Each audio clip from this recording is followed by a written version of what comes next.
Heart of the ocean भाग 18-1। बद्हे से कांच के दरवाजे से अंदर जाने पर आकांक्षा ने देखा कि उसके दोनों तरफ एक जैसे कपड़ों में कई सारे लड़के और लड़कियां खद्दे थे। मॉल का पूरा स्टाफ इस समय एक कतार में खद्दहा था। श्लोक आगे था, इसलिए पीछे खड्डी आकांक्षा उन्हें ठीक से दिख नहीं रही थी। आकांक्षा का कद पहले ही छोटा था, ऊपर से वह श्लोक के पीछे ऐसे छिपी थी जैसे कोई छोटा बच्चा इतनी भीड़ देखकर डर गया हो। आकांक्षा ने श्लोक की बांह को बहुत जोर से पकड़ रखा था। श्लोक को महसूस हो गया था कि वह घबरा रही है। वह नहीं जानता था कि उसके डर की वजह क्या है, पर फिर भी उसने बड्ढी कोमलता से उसका हाथ अपने हाथ में ले लिया। श्लोक के बद्धे और मजबूत हाथ में आकांक्षा का वह नन्हा सा हाथ ऐसा लग रहा था मानो श्लोक ने अपनी मुट्ठी में कोई नाजुक गुलाब थाम रखा हो। श्लोक का स्पर्श पाते ही आकांक्षा का हाथ शर्म से लाल हो गया। श्लोक ने जब यह देखा तो मन ही मन मुस्कुराया। यह इतनी नाजुक क्यों है? फिर उसे अपने पास लाते हुए श्लोक ने कहा, ये सब तुम्हारी मदद करेंगे, तुम्हें जो चाहिए वह दिखाएंगे। आकांक्षा ने धीरे से सिर हिलाते हुए कहा, नहीं, मैं सिर्फ आपके साथ जाऊंगी। श्लोक ने एक गहरी सांस ली और उसका हाथ पकड़ाकर चलने लगा। सारा स्टाफ उनके पीछे आ रहा था। वहां मौजूद लड़कियां जलन भरी निगाहों से आकांक्षा को देख रही थीं। श्लोक का जर्मनी ही नहीं बल्कि पूरे एशिया में बद्धा नाम था और हर कोई जानता था कि उसे लड़कियों का करीब आना पसंद नहीं है। पर इस समय जो लड़की उसके साथ घूम रही थी वह सबसे अलग थी। आकांक्षा श्लोक का हाथ पकड़ डाकर तेजी से चल रही थी और उसकी दोनों चोटियां हवा में झूल रही थीं। वहां खद्दी किसी भी लठगचकी के बाल इतने लंबे और सुंदर नहीं थे। तभी आकांक्षा ने श्लोक का हाथ खींचते हुए कहा, इन लोगों को जाने को कहो ना। श्लोक ने पीछे मुड़ कर देखा।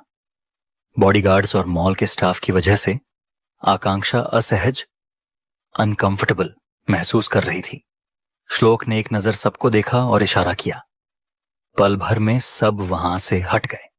अब उस विशाल मॉल में सिर्फ श्लोक और आकांक्षा थे। आकांक्षा अपनी चमकती आंखों से पूरी जगह को ऐसे देख रही थी जैसे सब कुछ अपनी यादों में बसा लेना चाहती हो। श्लोक उसे लिफ्ट से तीसरी मंजिल 3rd फ्लोर पर लेकर गया। वहां से पूरा मॉल साफ दिखता था। श्लोक उसे एक स्टोर में ले गया जहां दुनिया के बड़े लग्जरी ब्रांड्स के कपड़े थे। आकांक्षा वहां के कपड़ों को बड़े कौतूहल से देख रही थी, पर उसे कुछ खास पसंद नहीं आ रहा था। वे कई स्टोर्स में गए लेकिन बात नहीं बनी। तभी आकांक्षा एक स्टोर के पास रुक गई जहां बड़े बड़े अक्षरों में जर्मन भाषा में लिखा था, इंडियन बुटीक, इंडियन बुटीक। आकांक्षा श्लोक का हाथ छोड़ डाकर गेट के पास खड़ी हो गई और नेम प्लेट देखने लगी। उसने मुद्दा कर कहा, मैं यहां से कपड़े लूंगी। श्लोक ने ऊपर देखा और हैरान होकर पूछा, क्या तुम्हें जर्मन आती है? आकांक्षा ने गर्व से हां में सिर हिलाया। दरअसल आकांक्षा को बचपन से ही भाषाओं में महारत हासिल थी। उसे पढ़ाने जो शिक्षक आते थे वे बहुत प्रोफेशनल थे। संजय जी ने कई बार उन्हें लालच देकर आकांक्षा की पढ़ाई रुकवाने की कोशिश की, पर वे लोग उसकी काबिलियत देखकर अपनी ईमानदारी पर कायम रहे। जिस तेजी से वह चीजें सीखती थीं, वह किसी साधारण बच्चे के लिए नामुमकिन था। श्लोक उसका हाथ पकड़ाकर अंदर ले गया और सोचने लगा, पता नहीं तुम और क्या क्या कर सकती हो। अंदर सलवार सूट, साड़ी और लहंगों की बहुत बड़ी वैरायटी थी। आकांक्षा स्टोर का मुआयना करने लगी। तभी एक सेल्स गर्ल आई, पर आकांक्षा ने विनम्रता से कहा कि वह खुद देख लेगी। श्लोक सोफे पर बैठकर बड़े प्यार से उसे देखने लगा। थोड़ी देर बाद आकांक्षा एक आसमानी रंग का चूड़ीदार सूट पहनकर बाहर आई जिसके साथ सफेद रंग का दुपट्टा था। श्लोक अपने फोन में कुछ कर रहा था। तभी एक मीठी आवाज उसके कानों में, बड्डी, डॉक्टर साहब, मैं कैसी लग रही हूं? श्लोक ने जैसे ही नजरें उठाईं, उसका दिल मानो धड़कना भूल गया। वह रंग आकांक्षा पर खिल रहा था।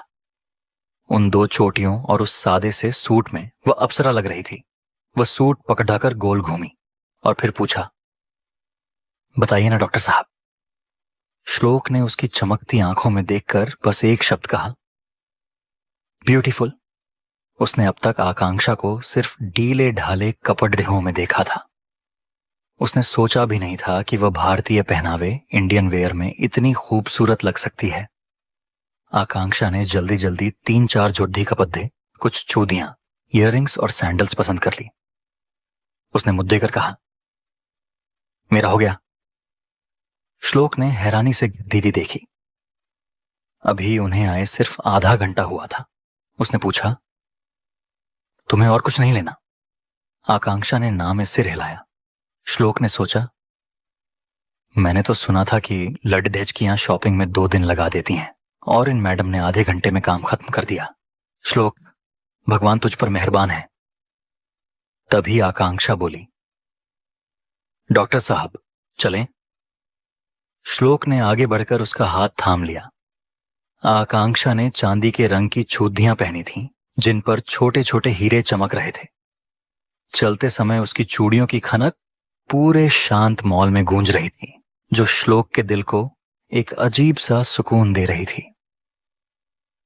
ना जाने क्या सुकून है तेरी चूड़ियों की खनक में। हम दिल भी हार जाते हैं और धड़कन भी। तो क्या होगा आगे?